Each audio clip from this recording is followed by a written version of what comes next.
Di episode sebelumnya, kita sudah bahas hulu demokrasi, rekrutmen anggota DPR yang kotor oleh dinasti politik dan kepentingan sempit. Tapi persoalan gak berhenti di situ. Setelah mereka duduk di kursi parlemen, tantangan berikutnya adalah bagaimana mereka bekerja. Selama ini, DPR kerap dikritik bekerja dalam ruang gelap, minim transparansi, minim partisipasi publik, dan sulit diawasi. Padahal, legislasi adalah jantung dari demokrasi kita. Di episode kedua ini, kita akan bahas hal yang sama pentingnya.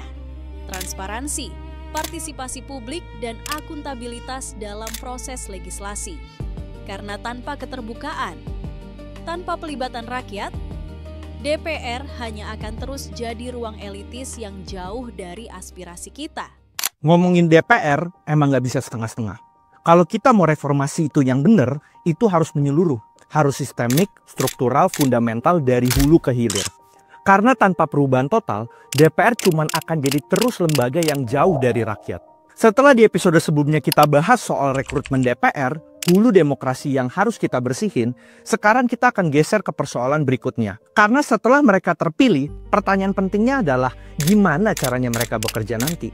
Masalah terbesar DPR hari ini adalah kesannya kayak banyak kerja di ruang gelap. Undang-undang dibikin tanpa partisipasi publik yang berarti. Anggaran juga yang gak transparan, dan rakyat seringkali hanya cuma jadi penonton. Padahal, kalau legislasi dikerjain tanpa keterbukaan, tanpa pelibatan rakyat, hasilnya bisa undang-undang yang jauh dari kebutuhan kita semua. Gue sadar, rekomendasi ini bukan datang dari elit ataupun juga pakar. Gue cuman warga sipil biasa. Gue mungkin juga gak punya pengalaman politik, gak punya kompetensi segede para ahli. Tapi gue punya satu hal, cinta dan harapan buat Indonesia. Bisa jadi bangsa yang besar, kuat dengan rakyat yang sejahtera, damai dan bahagia. Nah, di episode ini kita bakal bahas kenapa transparansi, partisipasi publik, dan akuntabilitas itu kunci. Dan gimana caranya rekomendasi reformasi ini bisa bikin DPR yang lebih terbuka, lebih jujur, dan lebih berpihak kepada rakyat. Jadi jangan skip videonya, jangan setengah-setengah, tonton sampai akhir karena di bagian akhir lo bisa dapet gambaran yang jelas kenapa keterbukaan DPR itu bukan cuma penting, tapi mutlak buat masa depan demokrasi kita.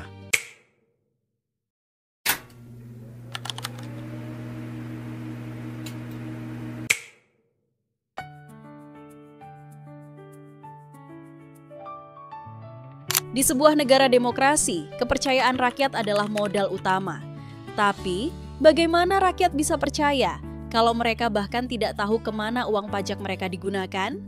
Transparansi bukan sekadar wacana, ia adalah fondasi, ia adalah cahaya yang membuat gelapnya ruang-ruang kekuasaan bisa terlihat jelas. Tanpa transparansi, akuntabilitas hanyalah slogan kosong. Tapi dengan transparansi, rakyat punya alat untuk mengawasi, dan wakil rakyat punya kewajiban untuk benar-benar mewakili. Gagasan dan rekomendasi pertama dari gue adalah transparansi DPR. Jujur aja, pernah gak sih lo ngerasa duit pajak yang kita bayar kayak hilang begitu aja? Kita gak pernah bener-bener tahu dipakai buat apa aja sih itu. Nah, transparansi itu adalah jawabannya. Bayangin kalau ada laporan keuangan per bulan dari setiap anggota DPR.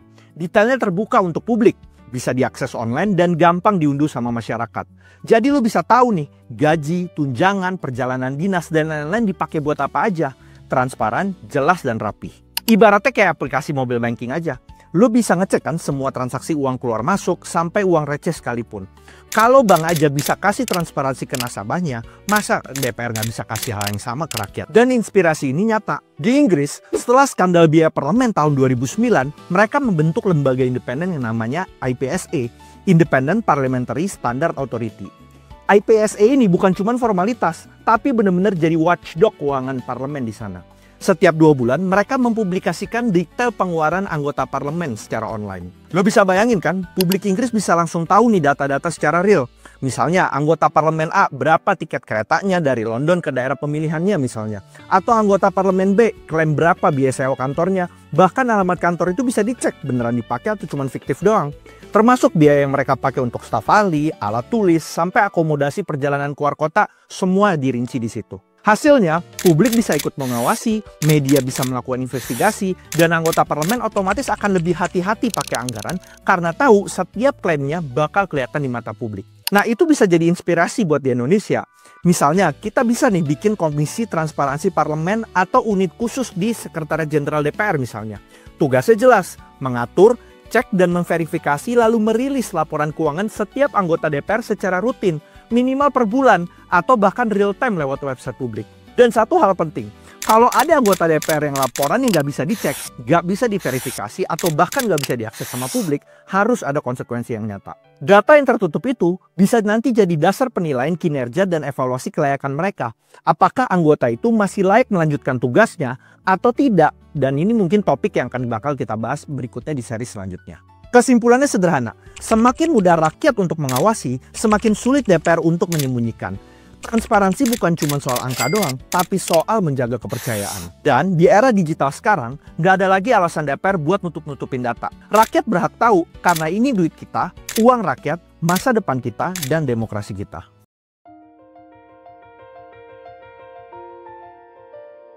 Hukum yang baik lahir bukan dari ruang tertutup, tapi dari ruang yang melibatkan suara rakyat.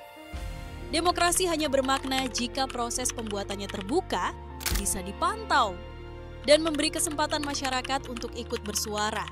Ketertutupan hanya melahirkan kecurigaan, sementara keterbukaan adalah jalan untuk membangun kepercayaan. Gagasan dan rekomendasi kedua dari gua adalah legislasi yang terbuka dan engaging. Pernah nggak sih lo ngerasa tiba-tiba ada undang-undang yang baru disahkan, padahal lo sama sekali nggak tahu dengar pembahasannya kayak apa? Kayak muncul aja tiba-tiba dan tahu-tahu udah jadi aturan yang ngikat hidup kita. Nah, ini masalah besar.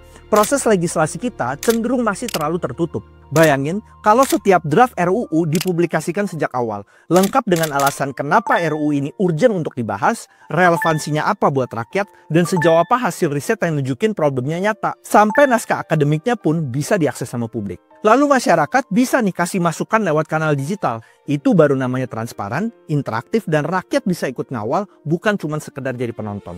Contoh ilustrasi gampangnya gini aja deh. Lo pernah kan order makanan lewat aplikasi? Dari pas pesan, masak, sampai driver pun on the way ke tempat lo, semua kan ada trackingnya. Lo bisa pantau progresnya. Harusnya RUU juga kayak gitu. Ada portal online tempat kita bisa lihat jadwal rapat, siapa aja yang hadir, apa aja yang dibahas, sampai hasil risalahnya. Jadi nggak ada lagi yang namanya pasal seludupan yang tiba-tiba nongol di detik-detik akhir. Swasta aja bisa bikin aplikasi manajemen kerja kayak Odoo, Trello, atau Monday. Semua work in progress atau WIP bisa kelihatan jelas. Siapa yang ngerjain, deadline-nya kapan, progresnya sampai mana, dan seterusnya. Nah, masa institusi negara sebesar DPR nggak bisa bikin sistem kayak gitu? Padahal dampaknya jauh lebih besar dan vital karena menyangkut hajat hidup orang banyak. Benchmarknya juga udah ada kok. Di Finlandia, setiap draft undang-undang dipublikasikan online lengkap dengan ruang komentar publik. Di Taiwan, ada platform digital namanya V-Taiwan yang memungkinkan masyarakat untuk ikut deliberasi online, kasih masukan, dan beneran dipakai untuk menyempurnakan sebuah kebijakan. Transparansi harusnya kayak gitu, bikin rakyat merasa dilibatkan, dan hasilnya undang-undang jauh lebih legitimate. Jadi, manfaatkan teknologi untuk bisa bikin sistem yang komprehensif, terbuka, dan interaktif. Indonesia bisa banget kok bikin manajemen portal sistem legislasi yang terbuka. Bukan cuma arsip-arsip dokumen, tapi sebuah sistem yang komprehensif yang harus interaktif dua arah. Bayangin kalau rakyat bisa login, lihat jadwal rapat, siapa yang hadir, agenda apa aja yang dibahas, dan bisa kasih feedback secara langsung. Ditambah siaran langsung rapat paripurna atau panitia kerja RUU dengan kualitas tayangan yang layak, bukan sekedar formalitas doang.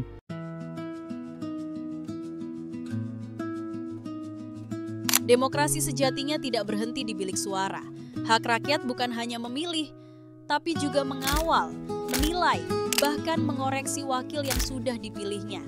Tanpa ruang partisipasi, rakyat hanya jadi penonton dari jauh.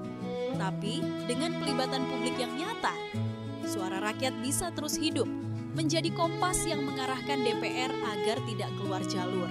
Karena demokrasi yang sehat hanya mungkin tumbuh ketika rakyat dilibatkan, didengar, dan dihargai setiap suaranya. Gagasan dan rekomendasi ketiga dari gua adalah pelibatan publik dan mekanisme umpan balik. Lo pernah gak ngerasa setelah nyoblos wakil rakyat, habis itu suara kita kayak hilang aja gitu? Seolah-olah setelah mereka duduk di kursi DPR, mereka jalan sendiri tanpa peduli lagi sama aspirasi kita. Nah, inilah masalah yang harus kita ubah. Harus ada mekanisme audit sosial yang melibatkan masyarakat sipil untuk menilai kinerja DPR. Jadi, rakyat bisa kasih penilaian apakah anggota DPR kita benar-benar kerja sesuai mandatnya atau cuman formalitas doang. Mekanisme kayak gini udah banyak kok dipakai di beberapa negara demokrasi yang maju dan hasilnya efektif buat bikin parlemen lebih akuntabel. Contoh ilustrasi gampangnya gini aja deh. Lo kan pasti pernah pakai aplikasi ride handling kayak Gojek dan Grab. Setelah perjalanan selesai, lo kan bisa kasih rating ke drivernya. Bayangin kalau rakyat juga bisa kasih semacam kayak rating kinerja buat anggota DPR berdasarkan kerja nyata mereka. Itu jadi umpan balik langsung dari publik ke mereka. Benchmarknya, banyak negara udah nerapin ini. Di Meksiko dan beberapa negara Amerika Latin, ada mekanisme audit sosial di mana masyarakat sipil ikut mengawasi penggunaan anggaran publik dan kinerja legislatif. Di Inggris, ada forum konsultasi publik yang reguler, semacam ya kayak town hall meeting gitu, yang mempertemukan anggota parlemen dengan konstituennya secara berkala. Bahkan di negara-negara Eropa yang lain, ada sistem e-petition resmi. Jadi, kalau sebuah petisi online dapat tanda tangan cukup banyak, parlemen kudu wajib membahasnya di forum resmi. Nah, Indonesia bisa banget nih adopsi kombinasi-kombinasi kayak gini. Misalnya, bikin forum konsultasi publik rutin di DPR kayak town hall meeting antara anggota DPR dengan konstituennya. Kedua, bangun nih platform digital aspirasi rakyat, ya kayak semacam e-petition resmi, yang kalau dukungannya signifikan, DPR wajib untuk membahasnya di forum resmi. Dan yang ketiga, harus ada appraisal dan rating kinerja DPR yang bisa dilihat publik. Sehingga jelas nih, siapa yang kerja sungguh-sungguh, siapa yang kerjanya cuma numpang duduk doang. Sama aja kayak di perusahaan swasta, karyawan dinilai kinerjanya lewat KPI, ada target yang jelas, ada penilaian yang berkala. Outputnya bisa berupa nilai angka dari huruf A sampai E, atau rating bintang. Semua transparan dan bisa diakses sama publik. Kalau ojek online aja bisa dikasih rating setelah selesai antar penumpang, masa anggota DPR yang kerjaannya jauh lebih vital dan strategis buat bangsa ini nggak bisa dikasih penilaian dan rating? Kesimpulannya gini aja, rakyat jangan cuma jadi penonton doang. Kita harus dikasih ruang untuk ikut mengawasi, memberi masukan, dan menilai kinerja wakil rakyat kita. Kalau partisipasi publik bisa beneran jalan, DPR gak cuma jadi lembaga yang bikin undang-undang doang, tapi juga jadi sebuah institusi yang tumbuh bersama rakyatnya. Dan pada akhirnya, demokrasi kita jadi lebih sehat, lebih hidup, dan lebih bermakna.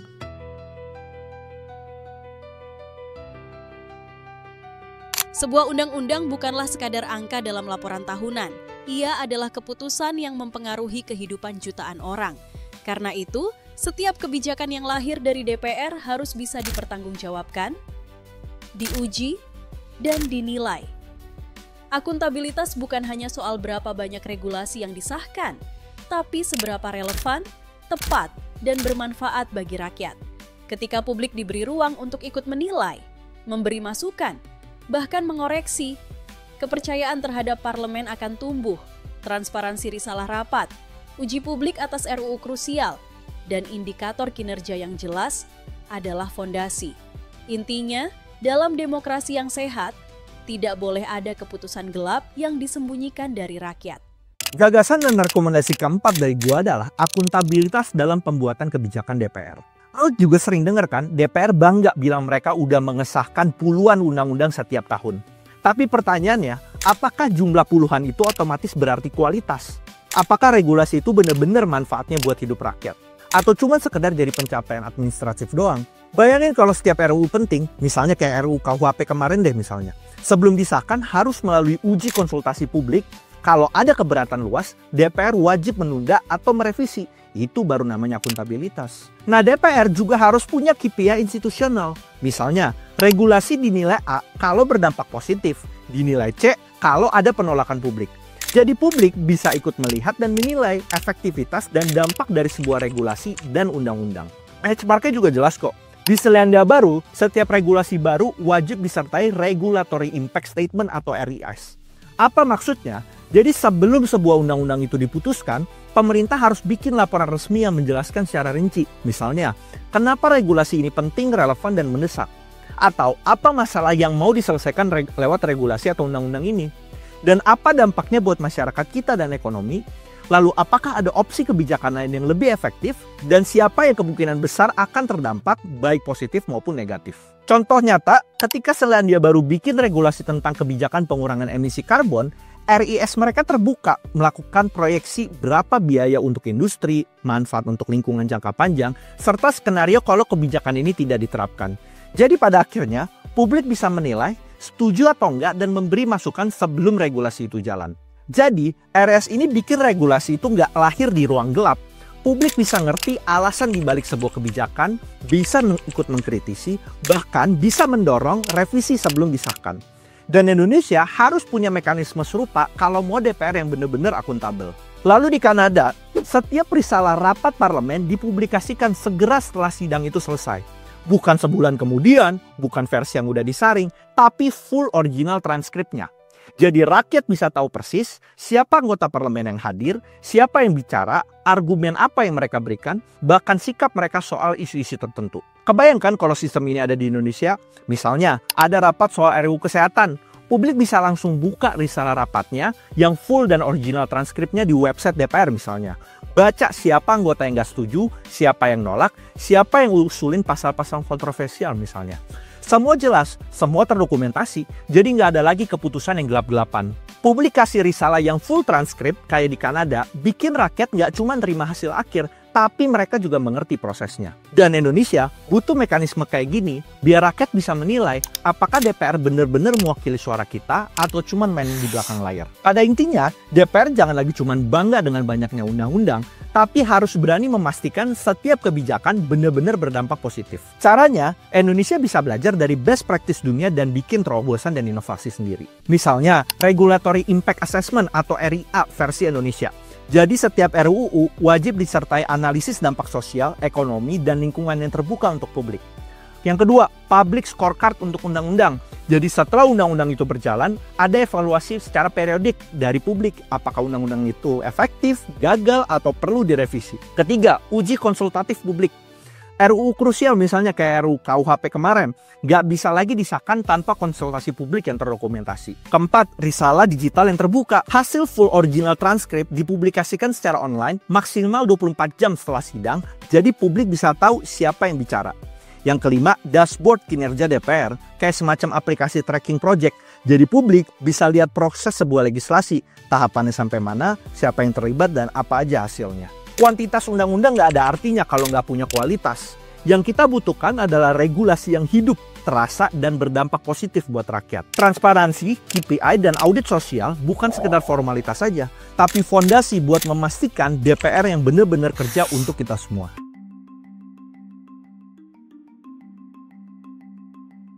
Demokrasi tidak bisa berdiri sendiri. Ia butuh pengawas, penyeimbang, dan suara kritis dari luar parlemen. Media yang bebas dan masyarakat sipil yang aktif adalah mata dan telinga rakyat dalam mengawasi DPR. Tanpa akses terbuka, ruang untuk kritik, dan kemauan untuk mendengar, DPR hanya akan semakin jauh dari rakyatnya. Justru, kolaborasi dengan media dan LSM bisa membuat DPR lebih akuntabel, transparan, dan dipercaya. Karena kritik bukan ancaman, tapi cermin. Dan sebuah demokrasi yang sehat hanya mungkin terjaga jika DPR mau diawasi, dikritik, bahkan ditantang oleh rakyatnya sendiri. Gagasan dan rekomendasi kelima dari gua adalah pengawasan oleh media dan juga LSM. Lo pernah juga kan ngerasa banyak keputusan DPR kayak nggak pernah kita dengar detailnya, tapi udah tahu-tahu udah diketok palu aja. Nah, disitulah pentingnya peran media dan LSM sebagai mata rakyat. Bayangin aja gini, kalau lu belanja di e-commerce, ada fitur review dan rating dari pembeli sebelumnya. Itu bisa bikin kita lebih hati-hati sebelum check out kan? Nah, media dan LSM itu ibarat review sistem buat DPR. Mereka yang kasih sorotan, kasih kritik, bahkan warning kalau ada kebijakan yang bermasalah. Benchmarknya juga ada. Di Amerika Serikat, pers bebas meliput jalannya sidang Kongres dan publik bisa akses dokumentasinya. Di Inggris, organisasi masyarakat sipil seperti Hansard Society punya peran besar dalam memantau kinerja parlemen. Kalau DPR nutup diri dari media dan LSM, itu sama aja kayak toko online yang matiin fitur review dan rating. Jadi publik nggak akan percaya. Tapi kalau DPR membuka akses, biarin jurnalis untuk meliput, biarin LSM untuk kasih masukan, justru DPR bisa dapat early warning sebelum masalah makin gede. Supaya lebih konkret, DPR bisa lakukan langkah-langkah praktis kayak gini. Yang pertama, pers briefing rutin. Jadi setiap minggu atau setiap selesai sidang berlangsung, publik bisa tahu apa yang sedang dikerjakan melalui pers brief itu. Yang kedua, portal digital khusus monitoring LSM dan media untuk menampung laporan, kritik, dan rekomendasi secara resmi. Ketiga, tanggapan resmi DPR terkait dengan investigasi publik. Misalnya ada laporan dari ICW atau Formapi, jangan sampai diabein, tapi dijawab dengan data dan rencana tindak lanjut. Dan yang keempat, media akses card untuk jurnalis sehingga wartawan punya jalur resmi untuk meliput semua kegiatan di DPR tanpa dihalang-halangi. Kesimpulannya ya, kritik bukan tanda benci, tapi tanda bahwa kita peduli. Kalau DPR berani berkolaborasi dengan media dan civil society, mereka pasti akan jauh lebih akuntabel dan dapat dipercaya. Tapi kalau akses publik terus dibatasi, DPR malah jadi makin jauh sama rakyatnya. Dan buat demokrasi kita, itu sama aja kayak jalan mundur.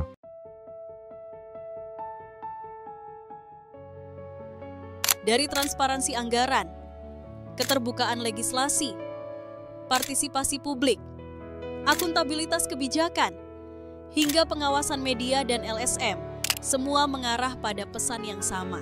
Tidak ada demokrasi tanpa transparansi. Negara seperti Swedia sudah membuktikan. Lewat Undang-Undang Keterbukaan Informasi tertua di dunia, rakyat berhak tahu apa yang dilakukan pemimpinnya. Budaya keterbukaan ini yang membuat korupsi politik jarang terjadi di sana. Indonesia perlu melangkah ke arah serupa. Karena hanya dengan DPR yang transparan, partisipatif, dan akuntabel, kepercayaan publik bisa pulih dan kualitas kebijakan akan meningkat. Kalau kita rangkum tadi dari awal sampai akhir, benang merahnya jelas. Mulai dari transparansi anggaran di DPR, legislasi terbuka dan engaging, pelibatan publik lewat audit sosial dan juga konsultasi, akuntabilitas kebijakan berbasis kualitas bukan sekedar kuantitas, sampai pengawasan media dan LSM. Semua punya tujuan yang sama, bikin DPR yang lebih dekat ke rakyat, lebih bisa dipercaya, dan lebih bertanggung jawab. Ibaratnya demokrasi itu kayak rumah, transparansi adalah jendelanya, partisipasi publik adalah pintunya, akuntabilitas adalah fondasinya, dan pengawasan media dan juga LSM adalah pagar yang melindungi. Kalau semua lengkap, rumahnya pasti kokoh. Tapi kalau ditutup-tutupin sama rapat-rapat gelap dan gak ada yang bisa masuk, ya wajar kalau rakyat gak akan percaya. Kesimpulannya simpel, tidak ada yang namanya demokrasi tanpa transparansi. Kalau DPR berani membuka diri, melibatkan rakyat, dan bertanggung jawab atas setiap kebijakannya, kepercayaan publik pasti akan pulih dan demokrasi kita akan tumbuh menjadi lebih kuat dan sehat.